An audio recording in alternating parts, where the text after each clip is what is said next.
দুনিয়া কিন্তু থাকে না। আজ রাত যার বাসর ঘর তারও ভোর হবে, আজ রাত যার জেলখানা ফাঁসির রাত তার রাতও কি হয়ে যাবে।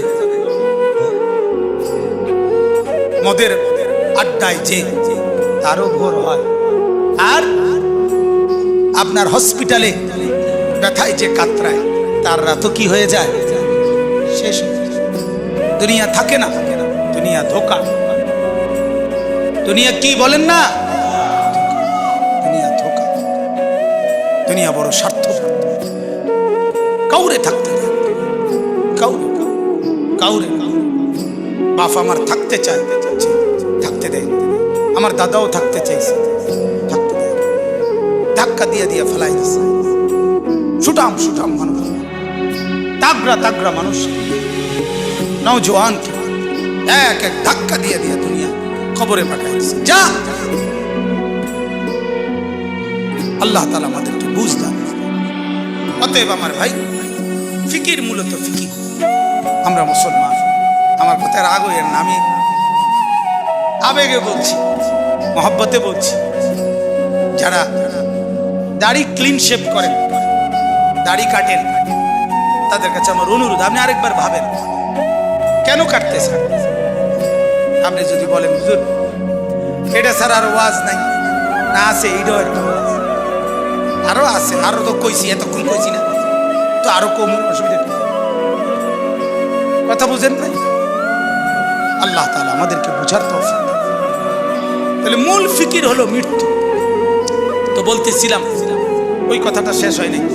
নবী সাল্লাল্লাহু আলাইহি সাল্লাম দুনিয়া থাকতে প্রতিদিন উম্মতের জন্য কাঁদছেন কিনা? যেদিন দুনিয়া থেকে যাচ্ছিলেন সেদিন ফিকির করছে কিনা? যেদিন কবর থেকে উঠবেন সেদিন ফিকির করছে কিনা?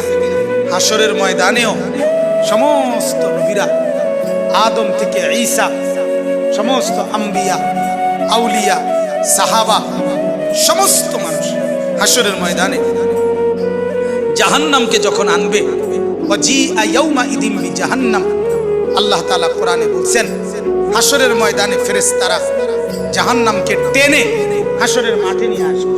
এই যে এখানে যেরকম আমরা বসছি, মনে করেন এখানে আছে, এখানে দাঁড় করে, ঠিক এরকম, ঠিক এরকম টেনে আনবে।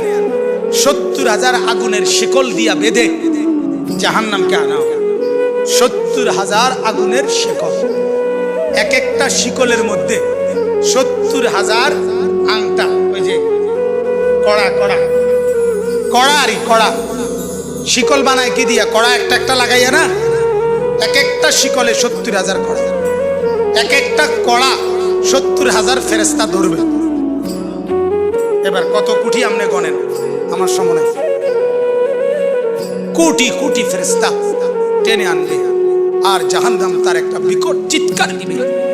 এক চিৎকারে পুরা হাসরের ময়দানে সবাই চিৎকার দিয়ে উঠবে, ইয়া রব্বি নাফসি নাফসি, আল্লাহ আমাকে মাফ করেন, আমাকে মাফ করেন, আমাকে মাফ করেন, আমাকে মাফ করেন, আমাকে মাফ করেন।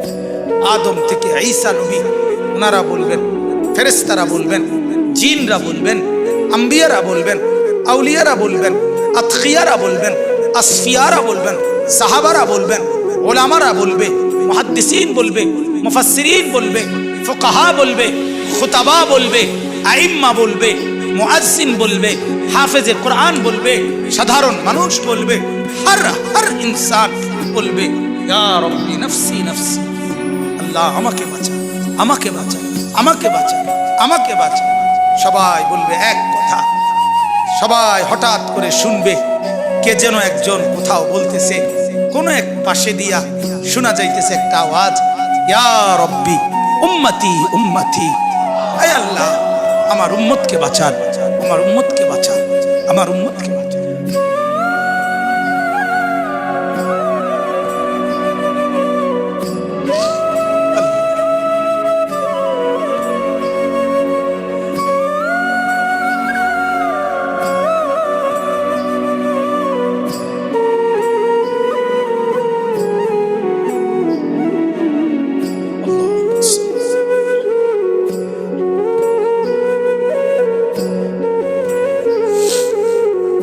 তো তিনি কে বলেন? যিনি একজন শুধু বলবেন আয় আল্লাহ আমার উম্মতকে বাঁচান, তিনি কে বলে? মুহাম্মদ রাসূলুল্লাহ। জীবন ভর যিনি ভাবলেন উম্মতকে নিয়ে, কবরে যাওয়ার দিনও ভাবলেন, কবর থেকে উঠবার দিনও ভাবলেন, হাশরের ময়দানও ভাবলেন। সেই তিনি পর্যন্ত, আমার বলার উদ্দেশ্য ছিল এই কথাটা, সেই নবী পর্যন্ত এত ফিকির যার উম্মতের জন্য, তিনি পর্যন্ত নিজের কথা ভাবছেন। এই কথাটা লেগে এতটি কথা বলছে। নিজের ফিকির, ইসলাহে নফস, ফিকিরে নফস,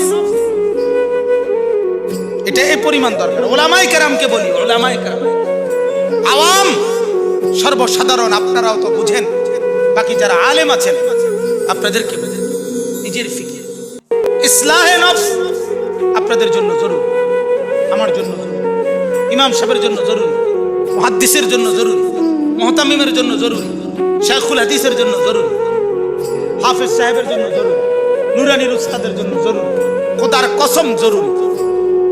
নিজের ফিকির, নিজের ফিকির, নিজের ফিকির, নিজের ফিকির, আমার সংশোধন, আমার খবর, আমার নিজের টেনশন দরকার। এটা আমাদের মধ্যে বড় ঘাটতি। এখন ওই যে ওলামা সম্মেলন লিখছে, অনেক আলেমও আমি চতুর্দিকে দেখা যাচ্ছে। আপনাদের কাছে বিনীত অনুরোধ, নিজের ফিকির করবেন, কওমের ফিকিরও করবেন, তালেবে ইলমের ফিকিরও করবেন, মুসল্লিদের ফিকিরও করবেন। সবার আগে নিজের ফিকির। কার ফিকির? তো বলতেছি আল্লাহর নবী সাল্লাল্লাহু আলাইহি সাল্লাম 5 ওয়াক্ত নামাজের পরে প্রতিদিন তিনি দোয়া করতেন, আল্লাহুম্মা হাসিবনি হিসাবান ইয়াসীরা। এই যে হাসিবনি, এই যে নি ওয়াহিদ মুতাকাল্লিম, আল্লাহ আমি মুহাম্মদ বলতেছি, আপনি আমারে দুনিয়ায় অনেক ইজ্জত দিবেন, আপনি আমারে আখিরাতে অনেক সম্মান দিবেন, আমি জানি কইছেন আমারে, কিন্তু আল্লাহ আমার এত কিছুর পরেও আমার ভয় হয়, আমার হাসরের মাঠের ভয় লাগে, আমি মুহাম্মদেরও ভয় লাগে। আল্লাহ অতএব আমার হিসাব হাসরের দিন আপনি সহজ করে দিন, আমার ডর লাগে। হাসিবনি।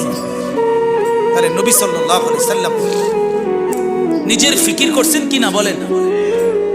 নিজের ফিকির। তাহলে আমার সবচেয়ে বড় ফিকির হলো আমার মৃত্যু পরবর্তী ফিকির। দুনিয়া কোনো না কোনো ভাবে পার হয়ে যায়, কাত হলেও চিত হলেও, হাসলেও কাঁদলেও, সুখে থাকলেও দুঃখে থাকলেও, রাত হলেও দিন হলেও, কোনো না কোনো এক সুরতে, কোনো না কোনো এক ভাবে ঘন্টা মিনিট সেকেন্ডগুলো পার হয়ে যাবে। কিন্তু মৃত্যু এসে আবার যখন আমার নতুন অধ্যায় শুরু করবে, আমার জীবনের নতুন পর্ব যখন শুরু করবে দোস্ত, সেটা আর শেষ হবে, শেষ হবে। ফাজাইলে আমালের মধ্যে শেখুল হাদিস মাওলানা জাকারিয়া রাহমাতুল্লাহ আলাইহি বলছেন বড় সুন্দর, আমার কলজার ভিতরে লাগছে।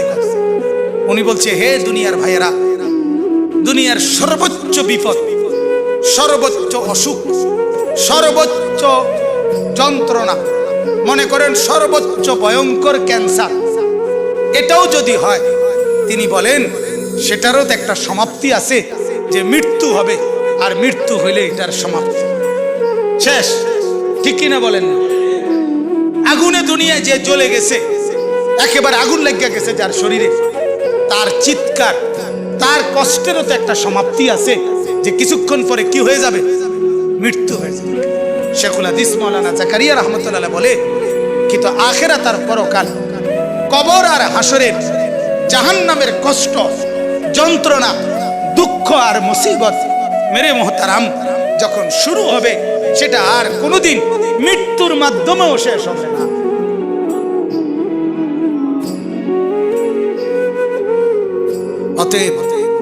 অতএব এখানে হেরে গেলে সমস্যা নাই, এখানে দুঃখে থাকলে সমস্যা নাই, এখানে অভাবে থাকলে অসুবিধা নাই, এখানে আর 10 জন সুখে থাকুক, আপনারে খোদায় কিছু দিল না, এত কোনো অসুবিধা নাই। কিন্তু মৃত্যু নামের যখন আমার আসবে, এরপরে যেই অংশ শুরু হবে, সেখানে যদি আমি কামিয়াব হইতে পারি, সেখানে যদি আমি সফল হতে পারি, সেখানে যদি আমি মাফ পাইতে পারি, ওটাই আমার আসল সফলতা, ওটাই আমার আসল কামিয়াবি। ঠিক কিনা বলেন?